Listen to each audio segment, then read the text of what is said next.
Bum, bum, bum, bum. Oh no, not the copyright. Oh, sorry, FCC. I was not just singing the WandaVision theme. You gotta leave that in. Don't take that out. Yeah, might as well. It's late night Project Infinite podcast. Oh my gosh, we need like Barry White. Like we gotta bring him back from the dead and just have him, sing a theme song for this. Cold open. We're doing a cold open right now. We're doing a cold open. That's a different version of us doing the cold open because this is the multiverse now. What's up, guys? This is a special bonus episode of the Project Infinite podcast. We just got done seeing Doctor Strange and Multiverse of Madness twice in a row, back to back. We're just like the multiverse. We're madness. We're madmen. Yeah, you can't contain us. You can't, basically, just like the multiverse. Yeah. So if we sound a little out of sorts, it's because we're just letting this one fly, basically.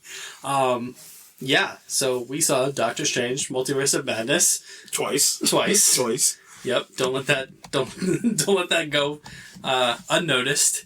But I guess we'll just get right into it. What did we think? Not too bad. Not too bad.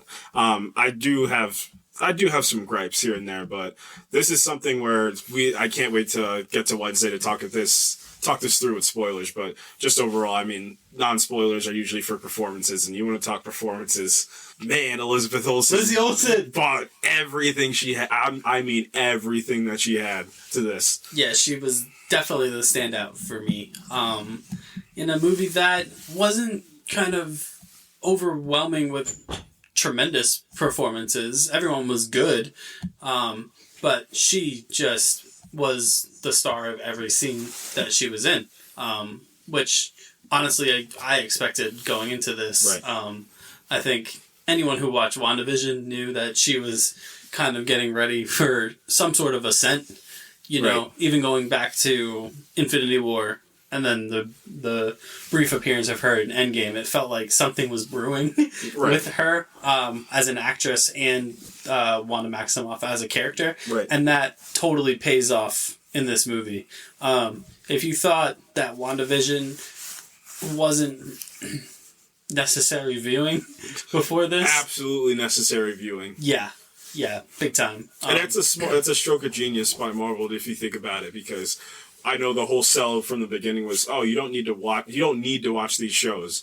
Obviously they were lying, because it's not only an added bonus, it helps the rewatchability of those shows, and it helps people retroactively go back and get your viewership up. I guarantee you the viewership on WandaVision this week's probably going to be somewhere close to Moon Knight, maybe, just because new movie coming out with your main actress in your show being the second billed actor in this movie. So her alongside Benedict Cumberbatch, who I do want to talk about, and I know we talked about that a while back when we said how this movie could go, about how he might be the one that falls through the wayside.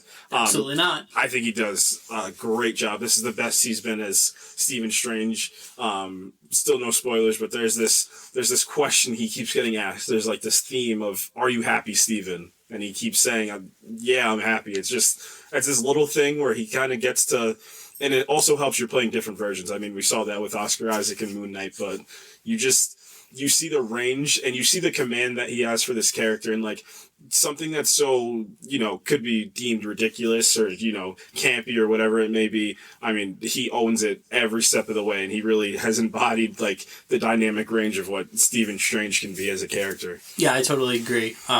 This definitely was the best that he's been as Doctor Strange.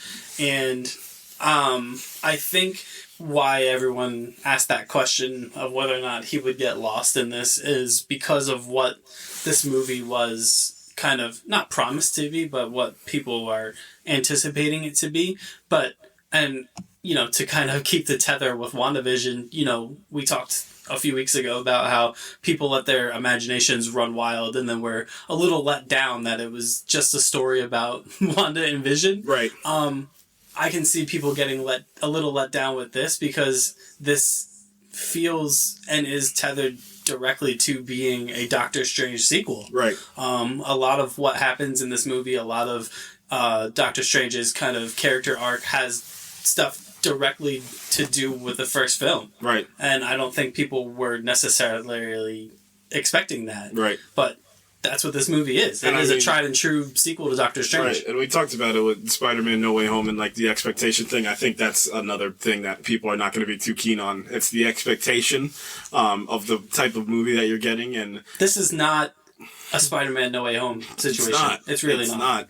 And nor should it have to be. That's not the stipulation on a movie being good or not. Obviously, there's things that, once we get to the spoiler review, that we'll talk about that I don't think worked, but there is a lot that worked. And I mean, one thing that worked, I think, astronomically well is Sam Raimi as the director of this movie. I mean, this, I can go and say this might be one of the most visually interesting movies that I've seen in the MCU, if not the most visually interesting movie I've seen. And I'm not talking because you're going into the multiverse. It is a part of it, but it's the way that he moves the camera, and it's also the way that he holds the camera on certain characters. It really highlights them and just kind of, really like brings every piece of like every inkling of emotion out of them. And like, he does this a lot in the movie. There's a lot of close-ups of eyes, like, which is a Sam Raimi specialty. Staple, yeah, and it works so well, especially when two characters are about to face off against each other. It feels like an old West way of doing it. And then to go even further, most of you probably heard about this movie being the first scary MCU movie, and like I said, it's not about the bang. It's the anticipation for the bang, and boy, does he get it right. He gets it absolutely right. Yeah, this is without again spoiling anything, the main antagonist, the villain, is a quasi slasher. Right. It's a slasher villain. Really. Yeah, it is. There are moments when the heroes are trying to get away and putting all sorts of barriers in front, and the villain just keeps pushing through. And then there's those beats where they're like, where did they go? And then boom! Yeah. They're there. Right. A lot of solid sound mixing too, and it just creates this atmosphere over the movie. It's like if the Batman had the way of doing it where it felt like there's this intensity over it and this anxiety over it. This one just feels like there's just this entity almost over it of horror that you could feel. Mm-hmm. And it's just, I'll tell you, in the theater there were a couple people that physically, I'd never seen that in the Marvel, like physically jumped like in their seats, like physically moved after some of the things that we've seen. So yeah, I mean, when you talk about cinematography as an art form and as a medium of storytelling, this movie pulls that off in a way that a lot of Marvel movies have not. Most of them, yeah. Guardians is probably the closest one that I can think of it. Yeah, but even Guardians is a byproduct of its environment. Right. And it had to be because it was the first time they were trying something like that in universe. It was the first time they went to space like that, and they tried something new like this. And like I said, it's not just about like, the world you're going to in universe. It's the actual camera movements that he's doing. Like, exactly. I've never seen in a Marvel movie like this much freedom to do kind of not what you want, but to do it to kind of visual storytell. And it's just, I was really taken aback that was something they let Sam Raimi do. I didn't think they were going to let him do it. Yeah, I mean, specific shots you can tell were crafted with a storytelling purpose. Right. Right. There's none I can really say without spoiling the movie, but you'll know them when you see them. Yeah. There are quite a few of specific shots that will stick with you. Right. Way longer until after the movie's over, which I honestly can't say about more than a handful of these Marvel movies. Right. Where there's moments, there's scenes that stick with you, obviously, but I'm talking about specific shots. Right. That are just like, whoa. Yeah. Right.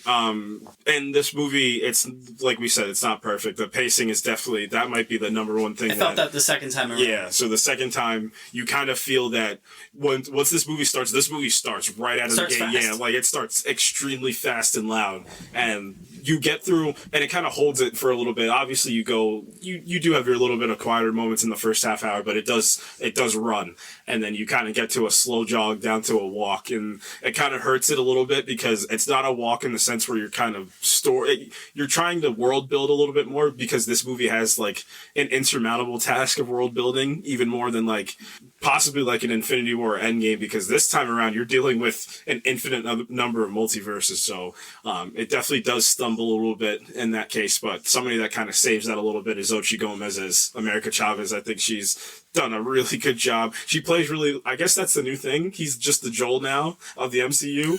He's just, Doctor Strange is just always going to have a kid by his side. I actually got serious Last of Us vibes when this isn't really a spoiler, but Doctor Strange and America end up in a kind of world that's kind of like surrounded by overgrowth, and they're just like walking through the street and just doing a little classic walk and talk, and it just gave me Last of Us vibes just because of the environment. Sure. And you have this grizzled veteran of his craft, and this kind of girl who's just coming into her own in terms of what she can do, and that's what that gave me. Right.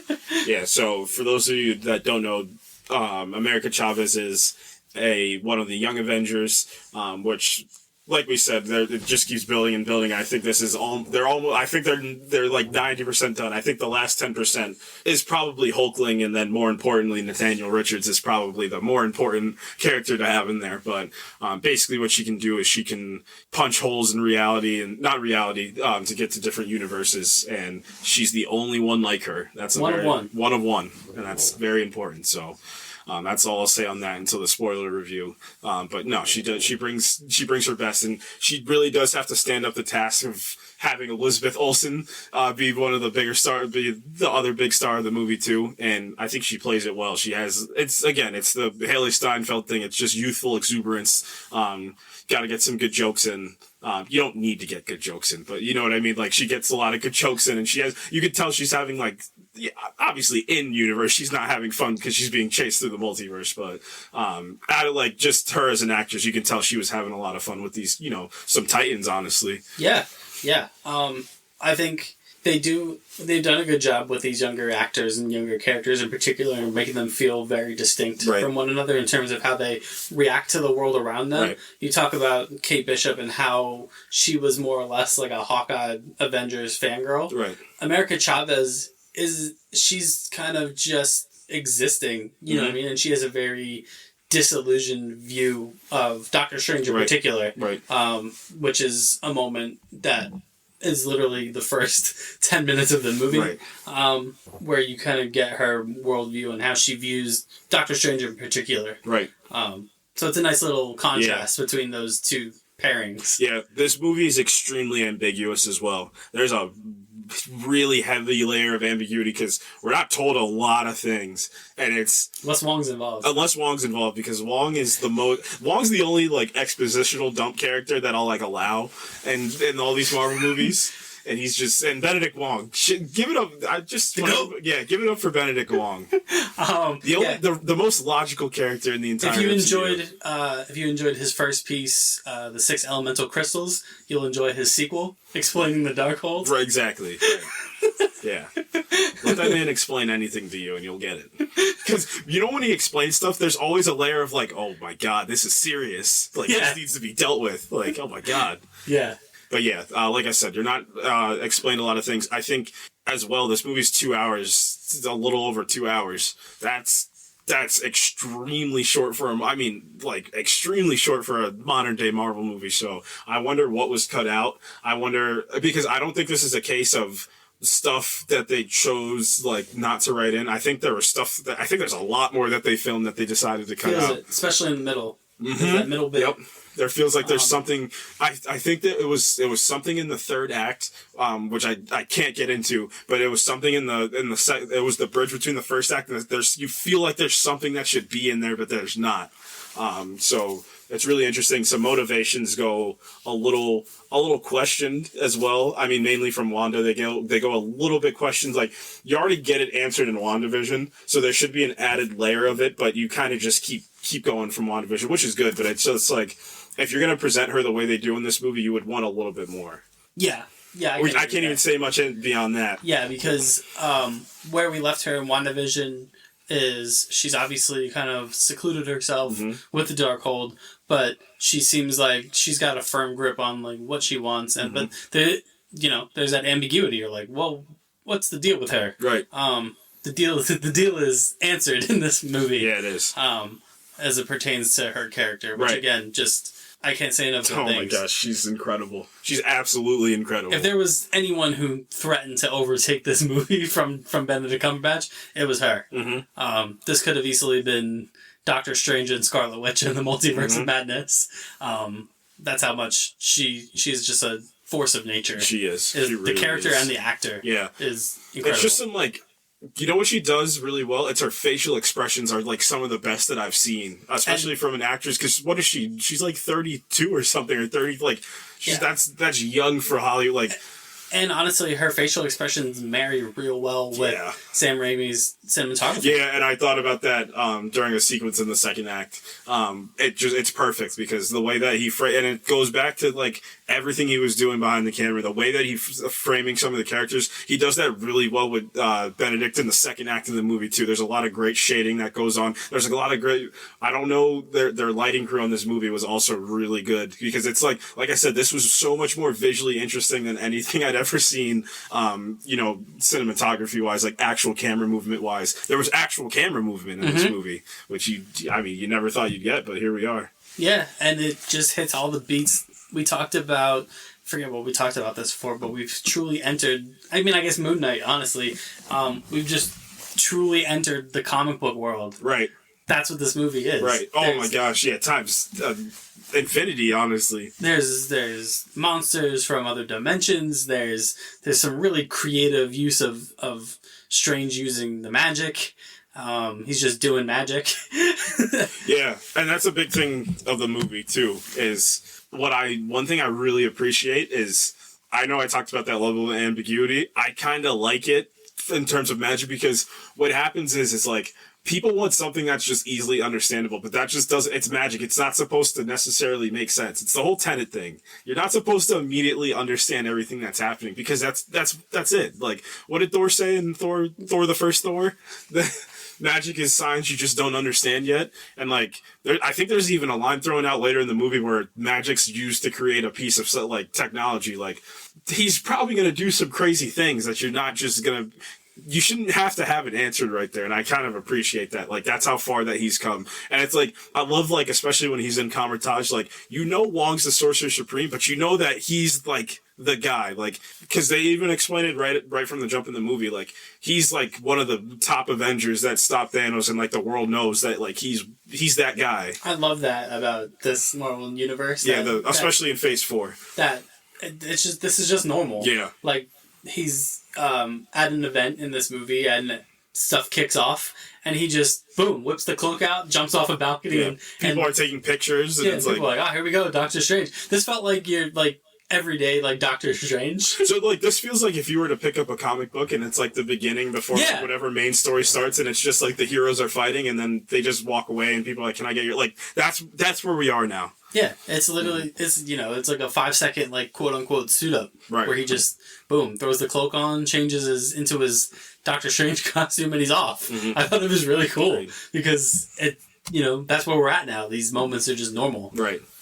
So overall, I think this is a solid entry. I really do appreciate what Sam Raimi did in this film, especially behind the camera and, in universe as well. I think some of the story beats, talk about the nerdy stuff. There were multiple times where like my jaw dropped just from, we can't even say one thing about it. We gotta wait, but there are some, I'm talking like earth world shattering things that were said in this movie and set up for future projects as well. So, and also we should talk about Rachel McAdams. Yeah, Rachel McAdams is a runaway star of this movie. She's in it. She's in it. Boy, is she in it. She's in it.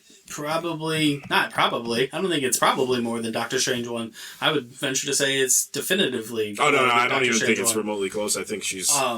Yeah, she's right up there in terms of the cast. What I did like about this, it makes it a little easier to talk about than Spider-Man: No Way Home, is you have basically 5 main kind of core characters. Right. In this, you have Christine, mm-hmm. you have Strange, you have Wong, you have Wanda, and you have America. Mm-hmm. That's basically it. That's your core group of characters that you're really concerned about, which is good. Mm-hmm. I enjoy that. Right. But yeah, this is a movie I definitely, if you're like a comic fan, like, this is like, I saw some older people in the theater and I think they had like Marvel t-shirts on, like, if those people who were like comic readers from like, I'm talking like the 80s, 90s, like, this has got to feel satisfying to like look at what is able to be made. Like, this is Doctor Strange AF. Mm-hmm. This is like 70s Jack Kirby, like, into the multiverse Doctor Strange. And I think Sam Raimi, who kind of not accidentally worked his way onto this film, but There's a reason he was chosen after Scott Derrickson left. yeah, this movie is very macabre, very, sinister. Yeah. Very, This is dark. Yeah, the Evil Dead references are off the charts. It's really awesome. Some of them, and you could tell this is like the baby he's been waiting to make, because it's like his run on being one of the founding fathers of the superhero genre, and then obviously his body of work from the horror genre, like finally mixed into one, and it works. That works 100%. Yep. I'd be remiss if I didn't talk about. This movie is violent. This movie is violent. Like it's funny at the end of the second one, I think this kid turned to his dad and said, "I'm not gonna be able to sleep tonight." And like, I'm not gonna lie, like there were some parts in that movie. It's tough. It's tough to watch sometimes. I don't know. There's probably people out there that be like, "Oh, you're a Marvel baby," and you can't like. No, there's some tough sequences in here. Yeah. I mean, it's tough, and I mean, I watch horror movies. Right. I'm not. I don't turn away from the This screen, isn't but Insidious or like The Conjuring. Like no, not even. But for a Marvel movie, oh my gosh, yeah. You go. If you don't think they can go that far, they can in this. And you go, woo! Yeah, and you know what's something I was harkening back to? It was when John Walker killed one of the freedom fighters in episode 4, like the famous ending of episode 4 of Falcon and the Winter Soldier. It was just like, oh, we went there. Like, I think this is what Phase 4 is, like, we're getting there now. Yeah, it's not, it's not Daredevil level brutality, it's not Punisher level brutality, but it's as... I don't know. There were some sequences that were they pushed close. That boundary. Yeah, you know what's something funny? I think they pushed the boundary. They pushed the boundary because there were multiple times he said crap. Like he was overly using crap instead of, the other thing that you would say in that situation. And I was like, they were probably just trying to like calm, the MPAA. So they were like, nah, we can't release this movie because it's an R. So because there are some visuals that will make you go, whoa, wow, yeah.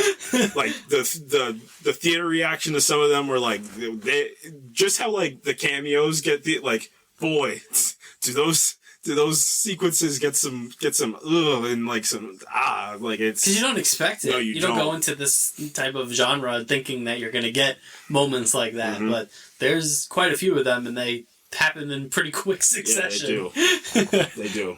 But yeah, if you're a Marvel fan, this is obviously you're gonna go see this, and we're not talking to them, right? Yeah, even if you don't love it, because what I want to definitely do during the spoiler review, like. Cool, we can talk about the movie's quality, whatever, and I think we should because you kind of have to, but at the same time, let's just talk lore for a little bit and let's see what happened. And man, we're gonna talk some lore on Wednesday because there's a lot of stuff that's gonna be affected from this. I mean, a lot of stuff that gets affected from this movie. Like I can't overstate that the world it's changed now. The universe the multiverse has changed. So. Yep. Yeah. Again, it's just so. It's so refreshing to know that they can just do stuff like this. Right. And I think they're getting increasingly more comfortable with handing the director the keys and letting them kind of play around a little bit. Obviously, when anyone signs up for these movies, they have a specific, stuff that they have to hit, points that they have to get to, but short of that, they really let Sam Raimi work on this movie. They did. They definitely did. So yeah, that's it for Multiverse of Madness until Wednesday. Go see it over the weekend. Have some thoughts on it. Have some fun. Have a little bit of fun with it.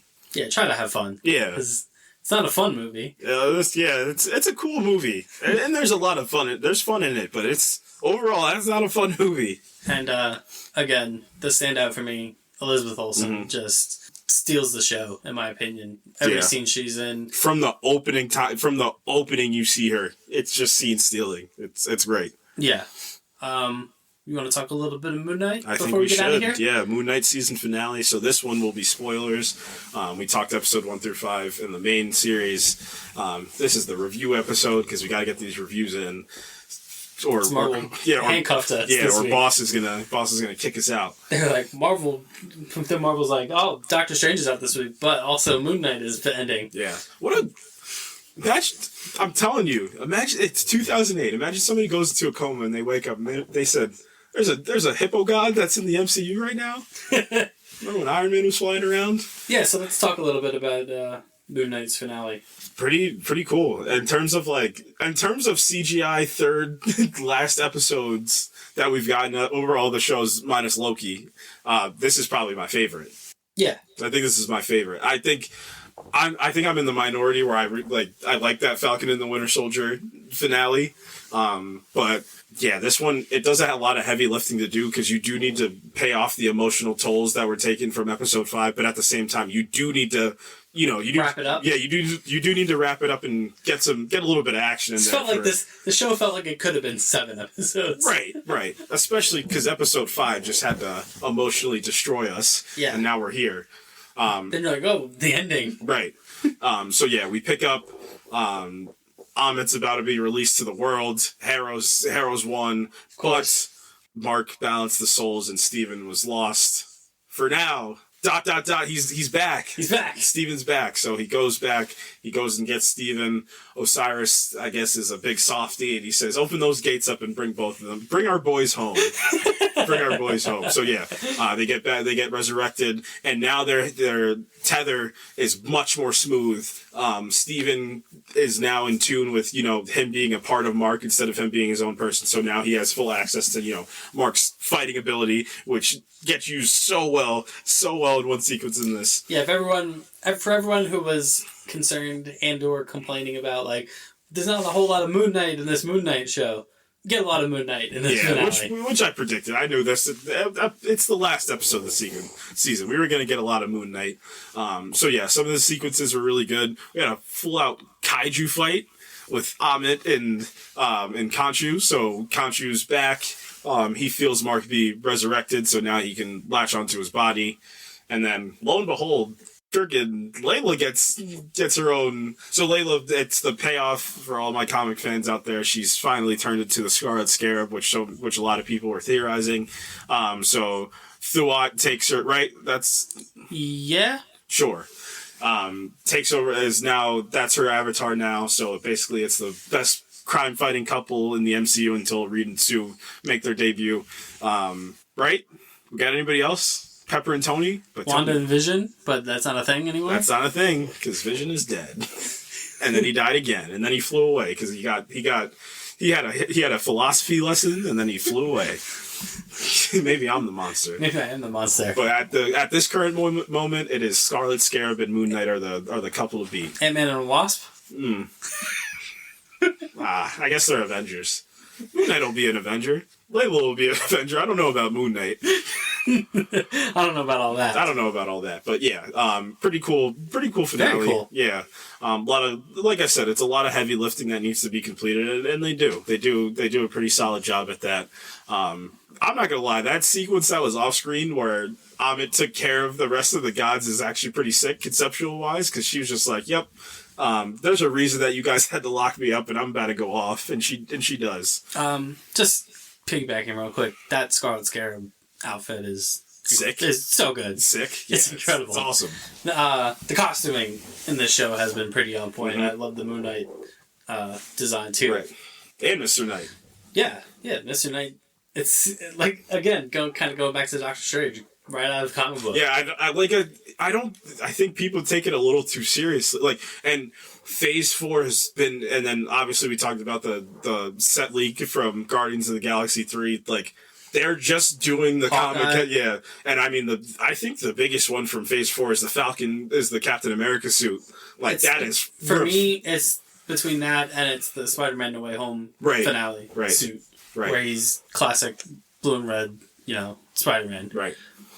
We're leaning into it now. Yeah. There's no mistake about it. And like we just said with Doctor Strange, this isn't like when they were trying to, be cool and get everybody. They already have that. They already know. So now we're going to get conceptual and get crazy. And it's working. It's working all across the board, and it works in this Moon Knight finale. Yep. Ethan Hawke as Harrow, I actually enjoyed him. And one thing I really like what she does is, as soon he believes his cause through and through, because he says now you can judge so Amit comes back. She's a crocodile being friggin' sick. Of course. Yeah.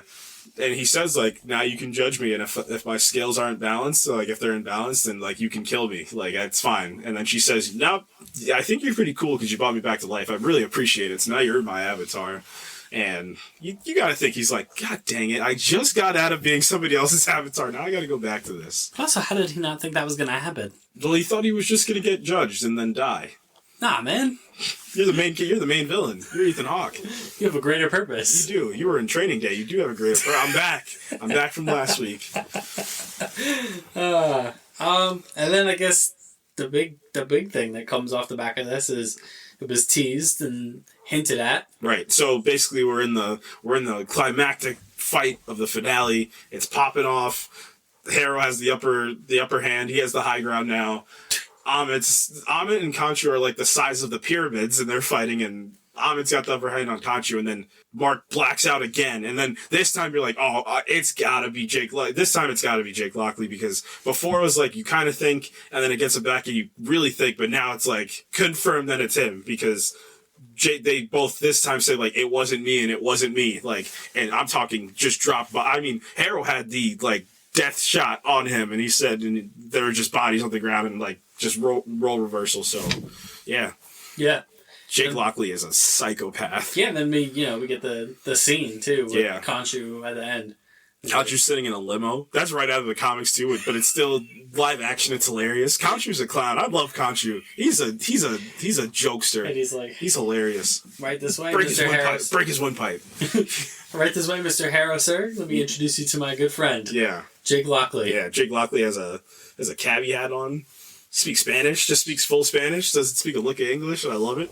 Yeah. So Moon Knight, as far as sticking the landing and finales, Marvel has a checkered history of third acts, finishing films, finales, season finishing shows. This one sticks it, in my opinion. Agreed. So we are unclear about a season 2 of Moon Knight. Yeah, but it was funny because they kept saying season for all the promotion, and then during the last episode's whole thing, it said season finale. So where do you think he's gonna pick up next?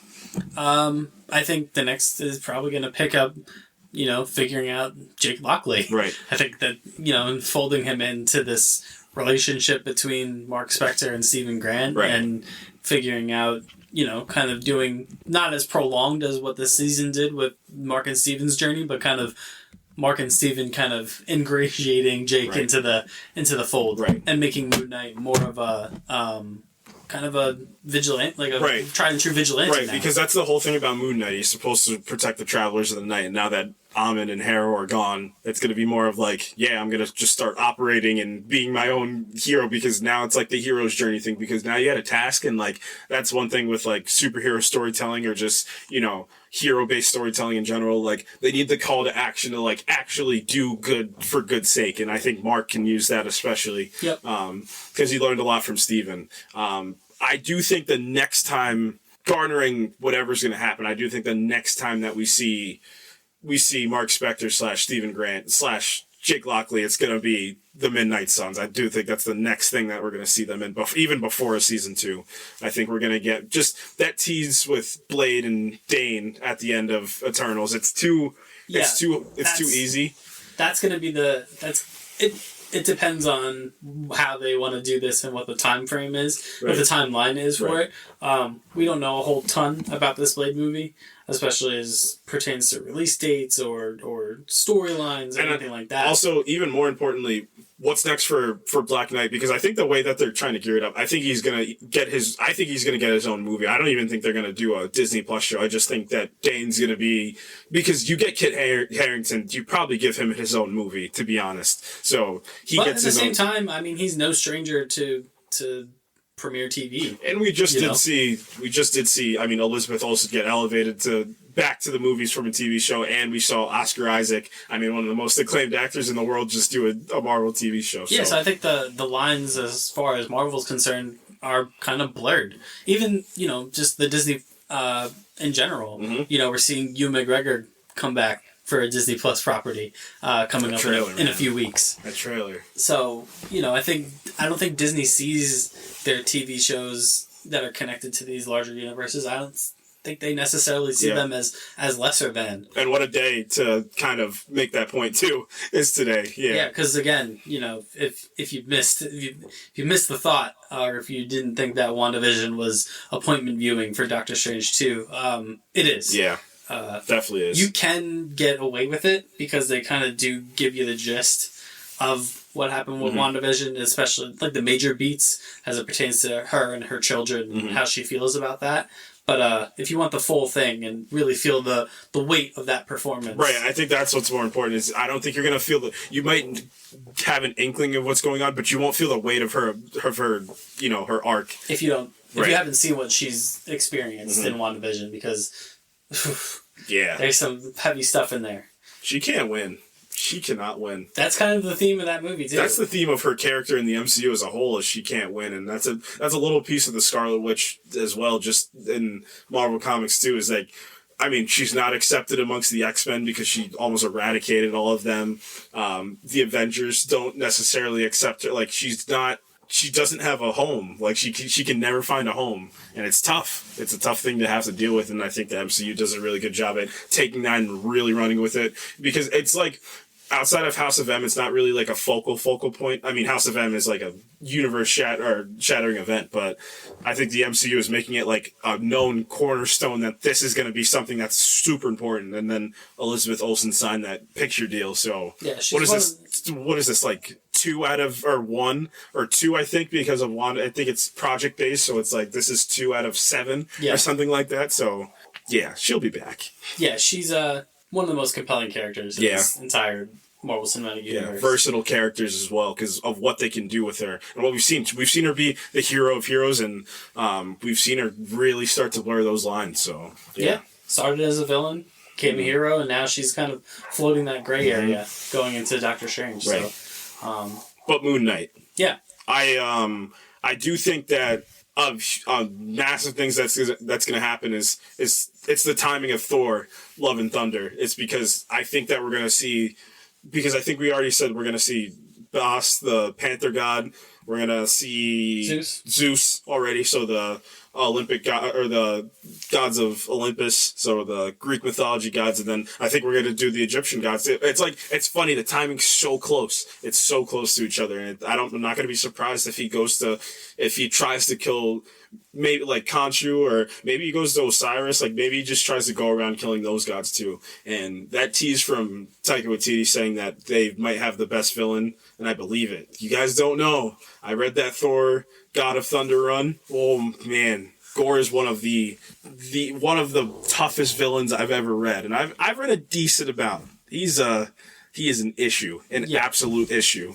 Yeah, so that's exciting what Taika Waititi said. But coming off this Doctor Strange movie, Doctor Strange's villain can give any of these villains a run for their money. Yeah. Oof, yeah. So we'll dive way more into that next week on Wednesday for our full Doctor Strange spoiler review, which there is so much. Yeah, there's a lot that to talk about. Haven't been able to talk about. Madness is this. An understatement. Yeah, that there's a whole second and third act that we literally cannot even hint at in this. So Thor I think it's Miss Marvel is the next thing we're gonna see.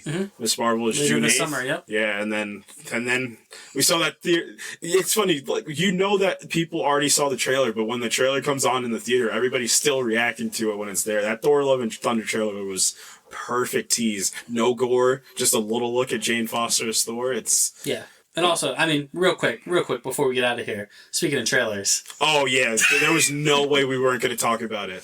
That Avatar trailer. Oh my gosh. Just chills. Like, I literally got literal like, I mean, we already talked about it. We don't really need to go farther into it. But this was just the confirmation we needed. Like, and like, you can feel it from both. Like, you can feel it. Like, regardless of like how you feel, like Avatar had a hold. It really had a hold on film for a while. The magic is still there. The magic, oh my gosh, the magic's there.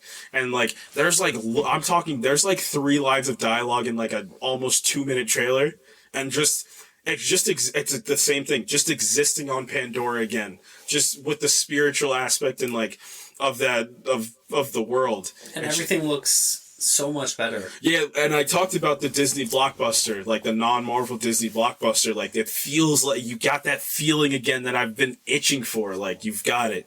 And just to be introduced to that world, it's such a vast world with so much potential that we just found out because we're getting 4 sequels to the first Avatar that we've barely scratched the surface. And it's just, there's this beauty that's over Avatar. There's just this beauty over that world and over that narrative that's just, I can't put my finger on it, but it's just something you just want to exist in. Yeah, so I couldn't let us get out of here without at least mentioning that a bit, because I was just like, yep, stunning. I'm in. Take my money. Yeah. Take my money now. Because Top Gun too. Yeah, we got 3 weeks until Top Gun. Yeah. So yeah, that'll be fun. But Avatar, hand me my 3D glasses and get out of the way, please. But we are going to get out of here. We've consumed almost 5 hours worth of Doctor Strange tonight.